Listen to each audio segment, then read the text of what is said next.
Hello दोस्तों, ये सच्ची घटना की कहानी अहमदाबाद की है, जहां एक पति अपनी पत्नी का मर्डर कर देता है। पर मर्डर क्यों करता है, जबकि दोनों की इच्छा से शादी हुई थी। तो चलिए आप लोगों को घटना की कहानी विस्तार से सुनाते हैं।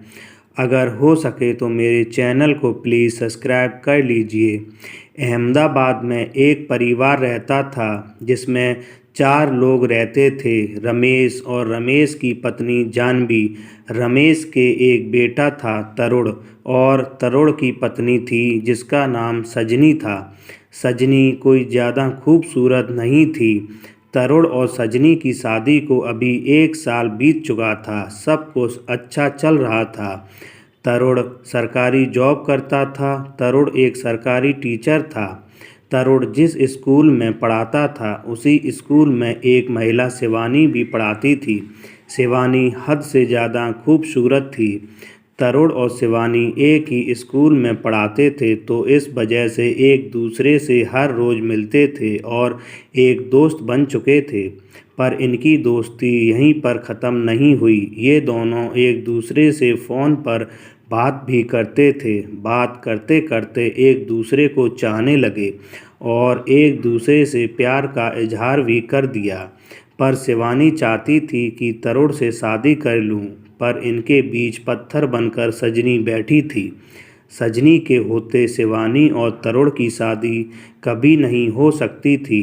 शिवानी ने तरुण से कहा, मैं तुमसे शादी करना चाहती हूँ। तो तरुण कहता, मैं शादीशुदा हूँ, कैसे तुमसे शादी हो सकती। तो शिवानी कहती, तुम अपनी पत्नी सजनी को डिवोर्स दे दो। तरुण कहता, मैं ये नहीं कर सकता। इस बात पर शिवानी और तरुण में बहुत बहस हुई और शिवानी ने तरुण से बात करना बंद कर दिया और स्कूल में भी बात नहीं करती थी, ना तरुण का फ़ोन उठाती। तरुण शिवानी के प्यार में इस कदर पागल हो गया कि उसको कुछ समझ नहीं आ रहा था कि करूं तो क्या करूं। फिर एक दिन तरुण शिवानी को स्कूल में रोक लेता है और कहता, ऐसे कब तक बात नहीं करोगी, मैं तुम्हारे बिना नहीं रह सकता हूं शिवानी। तो शिवानी कहती, मैं तुम्हारी ही हूँ और तुम्हारे साथ जीना चाहती हूँ, तुमसे शादी करना चाहती हूँ, पर सजनी को डिवोर्स दो। तो तरुण कहता, मैं कुछ करता हूँ। उसी दिन तरुण घर आता है और शाम को जब सोने का समय हुआ, तो तरुण सजनी से कहता, मैं तुमसे कुछ कहना चाहता हूँ। सजनी कहती, क्या बात है, बोलिए। तरुण कहता, मेरे स्कूल में एक लड़की शिवानी पढ़ाती है। हम और शिवानी 6 महीने से एक दूसरे से संपर्क में हैं, एक दूसरे को चाहते हैं और शादी करना चाहते हैं। तुम भी मेरी पत्नी बनकर रहना और शिवानी भी। जब इतनी बात सजनी सुनती तो सजनी को बहुत ज़्यादा गुस्सा आ जाती है और तरुण को गंदा गंदा शब्द बोलने लगती है और तरुण के ऊपर गुस्से में हाथ चला देती है। तरुण को बहुत बुरा लगा कि सजनी ने मेरी थप्पड़ कैसे मारा। वो सजनी का गला दबा देता है और तब तक दबाए रखता जब तक सजनी की मौत नहीं हो जाती है। इन दोनों का शोर सुनकर तरुण के माँ बाप भी आ जाते हैं और आकर देखते कि सजनी ज़मीन पर पड़ी है मृत अवस्था में।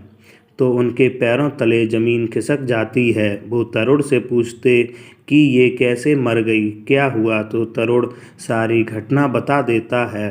तब तरुण के पिता कहते, तूने किसी और लड़की के लिए मेरे घर की बहू को मार दिया। तू रोक, अभी पुलिस को बुलाते हैं। इतना सुनते ही तरुण घर से भाग जाता है और पुलिस जब तरुण के घर आती तो तरुण के पिताजी पुलिस वालों को सब कुछ बता देते हैं। फिर पुलिस तरुण की तलाश करने में लग जाती है और सजनी की डेड बॉडी को पोस्टमार्टम के लिए भेज देती है। उधर तरुण अहमदाबाद छोड़ चुका था। पुलिस ने तरुण की खोजबीन चालू रखी और शिवानी का नंबर भी सर्विलांस में डाल दिया, पर तरुण ने किसी से भी बात नहीं की और अपना नंबर भी बंद कर लिया। ऐसे ही 4 महीने बीत जाते हैं। पुलिस तरुण को अभी तक पकड़ नहीं पाई थी।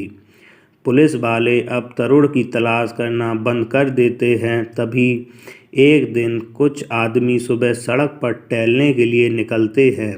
सुबह के 4 बजे उनको अहमदाबाद में ही सड़क के किनारे तरुण की डेड बॉडी मिलती है। वो तरुण के पिता और पुलिस को फ़ोन करके बुला लेते हैं। अब पुलिस को तरुण तो मिल जाता है, पर मृत अवस्था में। पुलिस के कुछ समझ नहीं आ रहा था कि अब तरुण को किसने मारा। तभी पुलिस तरुण के पैंट की जेब की तलाश करती है, जिसमें कुछ सिम कार्ड मिलते हैं। पुलिस उन सिम कार्ड की जांच करती है कि किसके नाम पर ये सिम कार्ड निकाले गए हैं, तो वो सिम कार्ड शिवानी के नाम पर थे। पुलिस सीधे शिवानी के घर पहुंच जाती है और शिवानी से सख्ती से पूछताछ करती तो शिवानी कहती, जब तरुण ने सजनी का मर्डर किया था वो सीधे मेरे पास आया था और मेरे पास उस समय ये सिम थी। हम 2 सिम चलाते थे। मैंने ये सिम तरुण को दे दी थी और हमने एक नई सिम निकाल ली थी।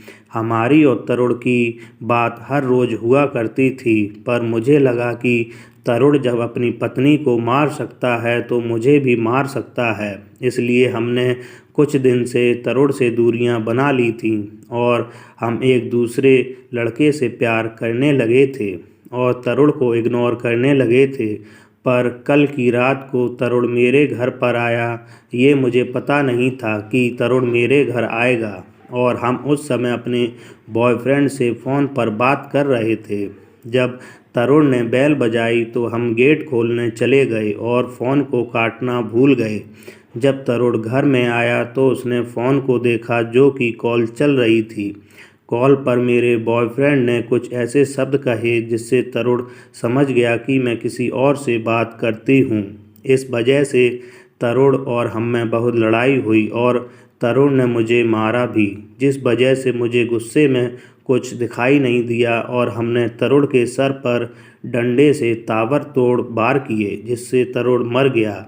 और फिर तरुण की डेड बॉडी को अपनी कार में रखकर सड़क पर फेंक दिया, जिससे लोगों को लगे कि तरुण का एक्सीडेंट हुआ है।